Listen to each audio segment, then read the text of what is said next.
पाठ 5 जिंदगी कैसे चलेगी। प्रस्तावना। हमारा जीवन प्राणवायु अर्थात ऑक्सीजन के बिना संभव नहीं है और यह प्राणवायु हमें मिलती है पेड़ों से। पेड़ हमारे लिए अनेक रूपों में लाभकारी होते हैं। प्रस्तुत कविता में इन्हीं पेड़ों की महिमा का वर्णन किया गया है। पेड़ सहकर धूप खुद, देते सभी को छाह अपनी, मदद करने को बढ़ाते डालियों सी बाह अपनी। खींचते रहते निरंतर ये हवा गंदी हमारी, है हमें मिलती इन्हीं से प्राणवायु विशुद्ध सारी।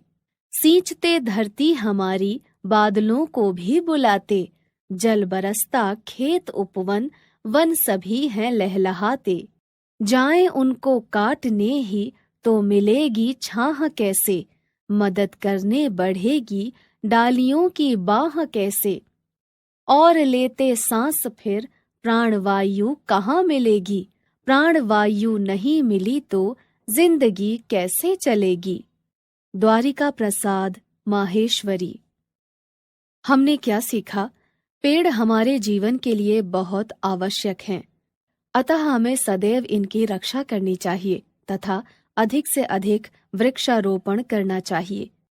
शब्दार्थ: खुद, स्वयं, सेल्फ, बाह, शाखा, टहनी, ब्रांच, उपवन, बागीचा, गार्डन, प्राणवायु, ऑक्सीजन, छाह, छाया, शैडो, निरंतर, लगातार, कंटिन्यूअसली, मदद, सहायता, हेल्प, जिंदगी, जीवन, लाइफ।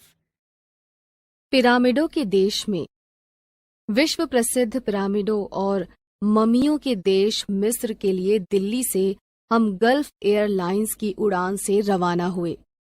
मिस्र की राजधानी काहिरा पहुंचने के लिए बहरीन से दूसरी उड़ान लेनी होती है, जो पूरे 4 घंटे बाद मिलती है। यहाँ का समय भारत के समय से पूरे 3 घंटे पीछे चलता है। बहरीन के हवाई अड्डे पर उतरे तो वहां अधिकतर भारतीय चेहरे ही देखने को मिले। 2 घंटे बहरीन में गुजारकर हम लोग दूसरी उड़ान से मिस्र की राजधानी काहिरा के लिए रवाना हुए। यहाँ का मौसम खुशगवार था और तापमान था 13 डिग्री सेल्सियस। दिल्ली की ठिठुरती सर्दी से घबराए लोग जितने ऊनी कपड़े लेकर आए थे, वे जरूरत से कुछ ज्यादा साबित हुए। एयरपोर्ट से 11 किलोमीटर दूर गीजा शहर के होटल होराइजन में हमें ठहराया गया। यह मिस्र के बेहतरीन होटलों में से एक है। मिस्र वासियों ने मकान पर प्लास्टर न कराने का समझदारी पूर्ण संकल्प ले लिया है। यहाँ मकान के बाहर सिर्फ ईंटें होती हैं, प्लास्टर नहीं होता, पुताई नहीं होती। दिल्ली की तरह मेट्रो यहाँ भी चलती है। लाइट और सड़कों के मामले में मिस्र दिल्ली से आगे है।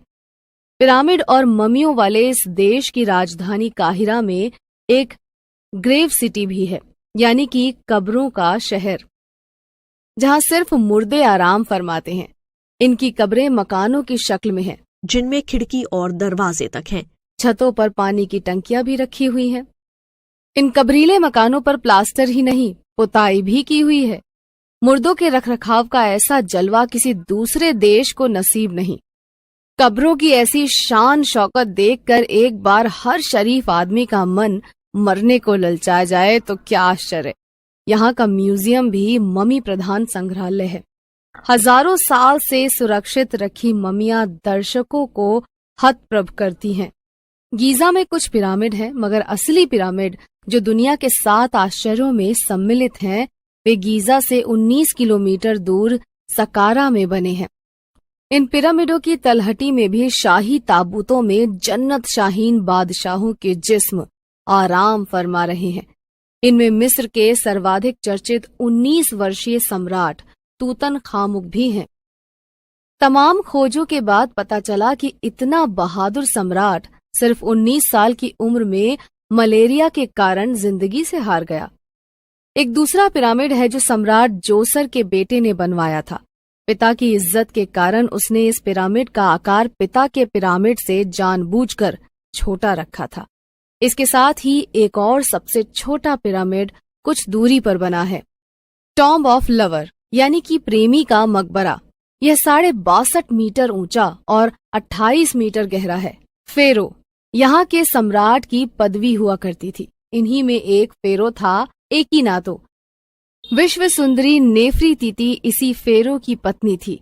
नेफरीतीती मिस्र की पहचान और शान है। गीजा से अलेक्जेंड्रिया जाते हुए बीच में एक इंडियन लेडी पैलेस भी बना है।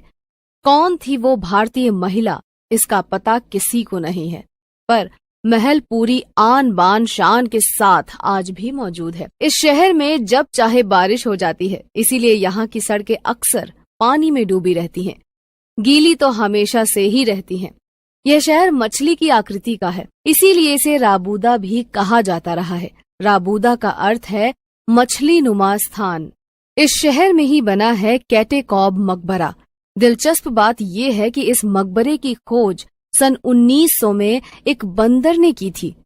होता क्या था कि वहां जो भी बंदर जाकर उछलता, उसकी टांग जमीन में फंस जाती। लोगों को ताज्जुब हुआ। वहां खुदाई की गई तो इतना विशाल मकबरा जमीन के दामन में छुपा मिला। इस मकबरे में सैकड़ों जारों का जखीरा मिला था। कहा जाता है कि ग्रीक लोग जार में ही खाना खाते थे और एक बार जिस जार में वे खाना खा लेते थे उसे दोबारा उपयोग में नहीं लाते थे। इसीलिए यहाँ इतने जार इकट्ठे हो गए कि आगे चलकर एक और स्मारक है, मोम्बिनी स्तंभ। अब वक्त बदलता है, जिसका संकेत देती है मोहम्मद फरीद की प्रतिमा। इस बहादुर आदमी ने तुर्क और रोमनों से मिस्र को आजाद कराया था। थोड़ा और आगे चलकर है सम्राट इब्राहिम की मूर्ति, जो मिस्र वासियों के शौर्य का प्रतीक है। दिल्ली के इंडिया गेट की ही तरह यहाँ भी इजराइल मिस्र युद्ध के दौरान शहीद सैनिकों की स्मृति में एक स्मारक बना हुआ है। नालंदा और तक्षशिला की तर्ज पर यहाँ भी है अलेक्जेंड्रिया लाइब्रेरी, जहाँ रखी है लाखों दुर्लभ पुस्तकें। आगे है रेड सी। इस लाल सागर और भूमध्य सागर को जोड़ने का बीड़ा उठाया था फ्रांस के नेपोलियन बोनापार्ट ने। स्वेज नहर के रूप में वह निशान आज भी हमारे सामने है। तन्नूरा और वेली नृत्य पर थिरकता मिस्र सूती कपड़ों और मलमल के लिए मशहूर है। खलीली स्ट्रीट और मुबेको मॉल यहाँ खरीदारी के लिए मशहूर ठिकाने हैं। भारत की हिंदी फिल्में यहाँ खूब देखी जाती हैं। बिना प्याज लहसुन का शाकाहारी भोजन आसानी से मिल जाता है। यह विचित्र किंतु सत्य और सुखद हकीकत है।